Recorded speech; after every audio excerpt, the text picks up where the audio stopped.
Θεωρώ ότι απόψε έχουμε υποχρέωση να κρατήσουμε 1 λεπτού σιγή για όλους αυτούς που τους τελευταίους μήνες μέσα από τον πολιτικό, πνευματικό και καλλιτεχνικό κόσμο έφυγαν από κοντά μας μεγάλοι Έλληνες, τεράστιοι πατριώτες. Ας κρατήσουμε 1 λεπτού σιγή.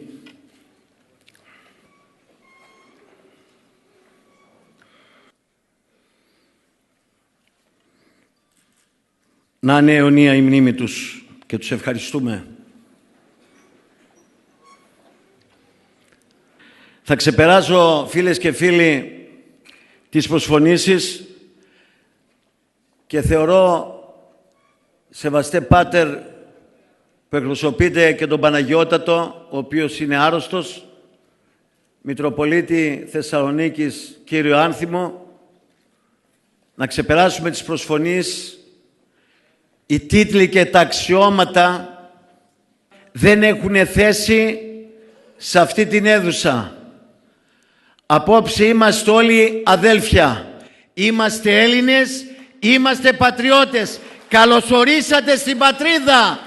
Γεια σου πατρίδα. Φίλες και φίλοι, στις 29 Νοεμβρίου του 2009, μόλις τελείωσαν οι προεδρικές εκλογές της Νέας Δημοκρατίας, είχα δηλώσει πως το ταξίδι μου δεν τελειώνει εκεί. Το ταξίδι το δικό μας δεν τελείωσε. Συνεχίζεται.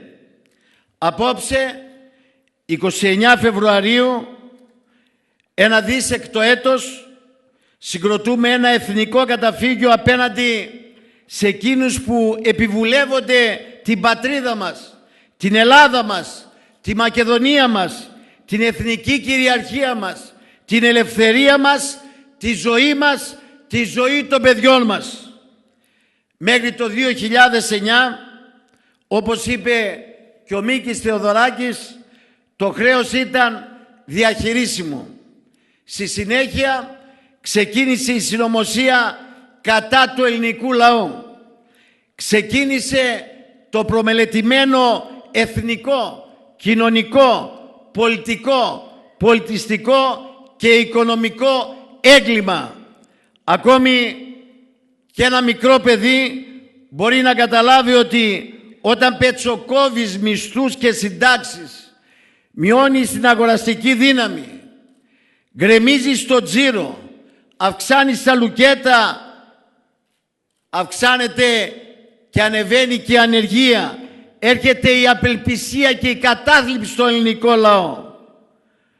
Κανένας, θεωρώ, λογικός άνθρωπος δεν μπορεί να λογιστεί τέτοια προγράμματα, τέτοιες αποφάσεις, τέτοιες πολιτικές και να οδηγήσει την χώρα στην ύφεση, στην παραλυσία, στην κατάθλιψη. Μέσα σε 2 χρόνια μας γύρισαν στη δεκαετία του 50, στην Ελλάδα των συσιτίων, των αστέγων, της φτώχειας και της μετανάστευσης. Σήμερα, καθυστερημένα όμως, οι ίδιοι που μας έφεραν σε αυτή τη θέση, Έλληνες και ξένοι, ομολογούν ότι απέτυχαν. Απέτυχε το οικονομικό πρόγραμμά τους. Απέτυχε η συνταγή. Όμως, με συναχή εκβιαστικά διλήμματα, τρομοκρατία, ψέματα και υποκρισία, δεν κυβερνιέται αυτός ο λαός. Δεν κυβερνιέται ο ελληνικός λαός. Θέλει αγάπη, θέλει αλληλεγγύη, θέλει αλήθεια. Πάνω απ' όλα θέλει φιλότιμο Έλληνας. Φίλες και φίλοι, μας ξεζούμισαν, μας εξόντωσαν, μας ξεφτέλησαν. Φτάνει πια, δεν πάει άλλο. Γι' αυτό λοιπόν, αγαπημένοι φίλοι μου, δεν μπορούμε να καθόμαστε άλλο με σταυρωμένα τα χέρια. Απόψε, εδώ από το Βελίδιο, μαζί με όλους εσάς και τους εκατοντάδες χιλιάδες φίλους μας σε όλη την Ελλάδα και σε όλο τον απόδημο ελληνισμό. Ιδρύουμε μαζί το πατριωτικό δίκτυο αφύπνισης Πατρίδα.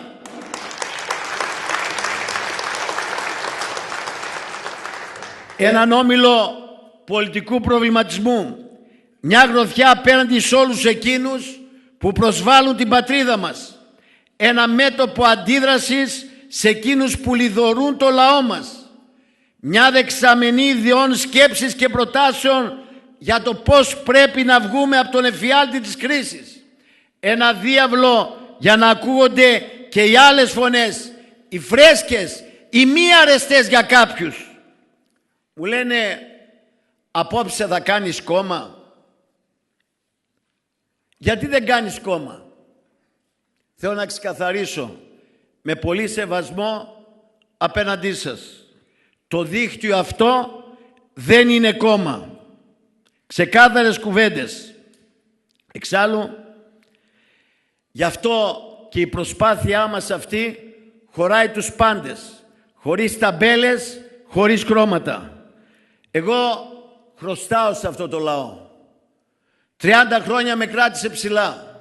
Χρωστάω σε όλους εσάς, γιατί κοντά σε εσάς μεγάλωσα πολιτικά και κομματικά.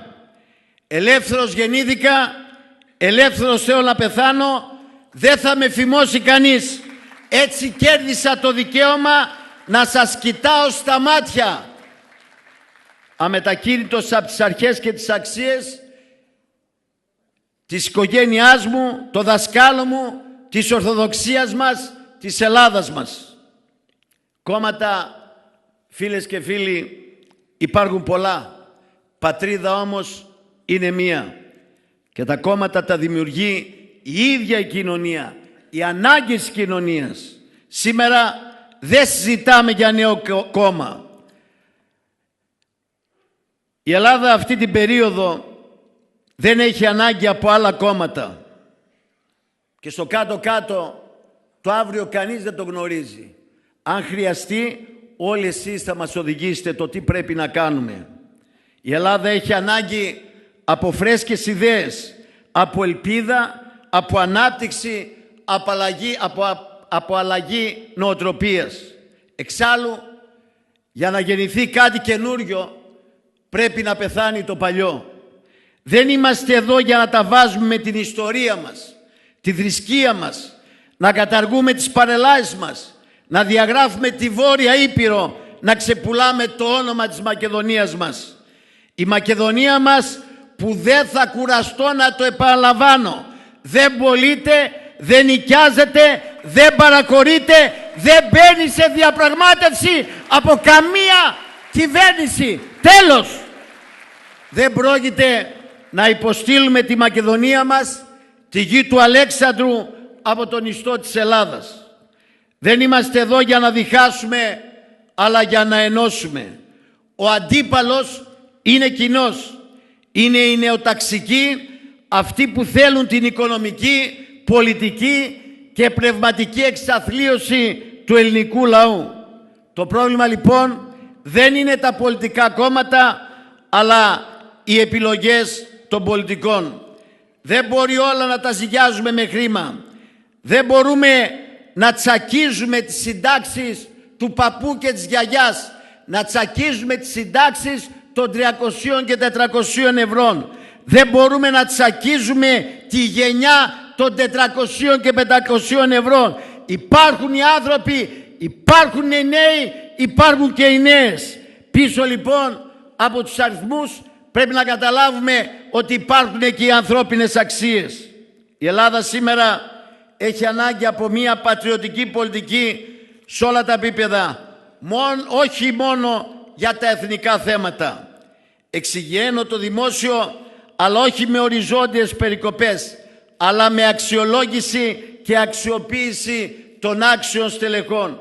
Μειώνω τα εισοδήματα, αλλά χωρίς να εξαθλιώνω το λαό και να στέλνω στην αγώνη της ανεργίας και της μετανάστευσης στους νέους. Κόβω μισθούς και συντάξεις, αλλά παράλληλα μειώνω και τις τιμές των είδων πρώτης ανάγκης, πολεμώντας την κερδοσκοπία.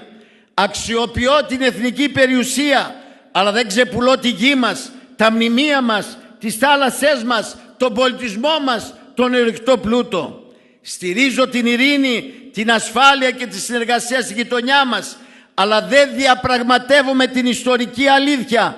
Δεν υποχωρώ στις κλιμακούμενες προκλήσεις της Τουρκίας. Δεν ξεχνώ τη Βόρειο Ήπειρο και τη μαρτυρική Κύπρο.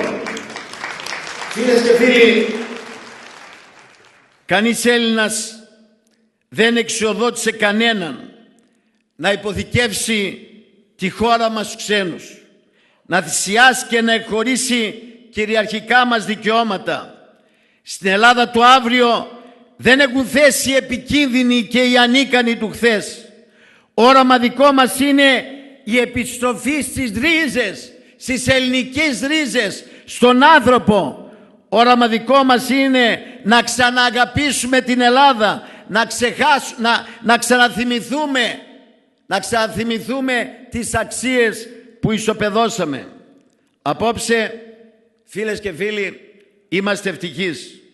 Και είμαστε ευτυχείς γιατί έχουμε κοντά μας και θα δώσουμε το λόγο σε ένα συμπατριώτη μας, σε ένα μεγάλο Έλληνα που έχει απαντήσει σε όλα τα ερωτήματα που αφορούν την αποκλειστική οικονομική ζώνη ΑΟΣ, σε ένα ξεχωριστό άνθρωπο που κάνει περήφανη την πατρίδα μας σε όλο τον κόσμο, τον καθηγητή Πανεπιστημίου του Παρισιού και στρατηγικό σύμβουλο τον Νίκο τον Λιγερό. Μέσα λοιπόν από μια σειρά επιτυχημένων ομιλιών σε όλο τον κόσμο, σε όλη την Ελλάδα και την Κύπρο, ο Νίκος Λιγερός αναλύει με τεκμηριωμένα επιχειρήματα πως το εθνικά ευαίσθητο θέμα της ΑΟΣ δεν είναι απλά της μόδας, όπως έλεγαν πριν λίγους μήνες κάποιοι κυβερνητικοί. Η Ελλάδα δεν μπορεί να είναι απούσα από το μεγάλο ενεργειακό παιχνίδι που είναι σε εξέλιξη στην Ανατολική Μεσόγειο. Πρέπει να γίνει σαφές πως η χώρα μας έχει κάθε δικαίωμα να δημιουργήσει ΑΟΣ χωρίς να έχει να φοβηθεί τίποτε από την Τουρκία. Να ξεκαθαρίσουμε προς κάθε κατεύθυνση ότι το Καστελόριζο κατέχει εθνικά κορυφαία γεωστρατηγική θέση. Είναι νησί του Αιγαίου και όχι της Μεσογείου. Κυρίες και κύριοι, πρέπει να καταλάβουμε όλοι ότι διαθέτουμε ένα ισχυρότατο διαπραγματευτικό όπλο. Είναι ώρα να επιδείξουμε αποφασιστικότητα και πυγμή, να κατοχυρώσουμε τα εθνικά και κυριαρχικά μας συμφέροντα και το σπουδαιότερο, να διακηρύξουμε ΑΟΣ, ώστε να απομακρύνουμε την Τρόικα και τη μόνιμη επιτροπή απάνω από το κεφάλι μας, εκμεταλλευόμενοι τον πλούτο που κρύβεται στο υπέδαφος των θαλασσών μας και να θωρακίσουμε την εθνική μας κυριαρχία. Κάθε καθυστέρηση στην οριοθέτηση της ΑΟΣ αποβαίνει εις βάρος μας. Πρέπει να προλάβουμε εμείς πριν μας προλάβουν άλλοι. Έχει έρθει η στιγμή λοιπόν να πάψουμε να είμαστε τροπεούχοι του άδειου λόγου. Διαφορετικά η ιστορία θα μας προσπεράσει και δεν θα μας συγχωρέσει ποτέ αν δεν είμαστε εκεί. Κλείνω δηλώνοντας ότι αρνούμε πια τον κομματικό κοπαδισμό. Αρνούμε να συνεχίζω να είμαι όμηρος των ολίγων. Αρνούμε τη δημοκρατία της σιωπής και του καναπέ. Αρνούμε την χρεοκοπία της αξιοπρέπειας, της περηφάνειας μας, της ιστορίας μας, της εθνικής μας συνείδησης. Λέμε όλοι μαζί ναι στην προκοπή, στην αισιοδοξία και στην ελπίδα, ιδιαίτερα στα παιδιά μας. Λέμε ναι στην πατρίδα που ξεχάσαμε. Αδέλφια μου, θα πρέπει όλοι μαζί, από άκρη σε άκρη της χώρας μας, από άκρη σε άκρη όλου του ελληνισμού, να μην σκύψουμε το κεφάλι, να υψώσουμε το ανάστημά μας, να δώσουμε φως, περισσότερο φως στην πατρίδα μας, στα παιδιά μας, από τη φλόγα της ψυχής μας. Η ψυχή μας μπορεί να πονάει τα τελευταία χρόνια, αλλά δεν πάβει να είμαστε Έλληνες. Ελάτε λοιπόν μαζί μας, γίνετε μέλη της πατρίδος, να ξυπνήσουμε και τους άλλους. Φυσικά θα προσπαθήσουν να μας πολτοποιήσουν, να μας εξοντώσουν κοινωνικά και πολιτικά, όπως προσπαθούν τα τελευταία 10-12 χρόνια. Δεν είναι η πρώτη φορά. Δεν θα λυγίσουμε. Δεν γινόμαστε προσκυνητές. Μπορούμε να ματαιώσουμε την πολιτική της εξαθλίωσης. Πάνω απ' όλα, φίλες και φίλοι, η πατρίδα. Γεια σου, πατρίδα!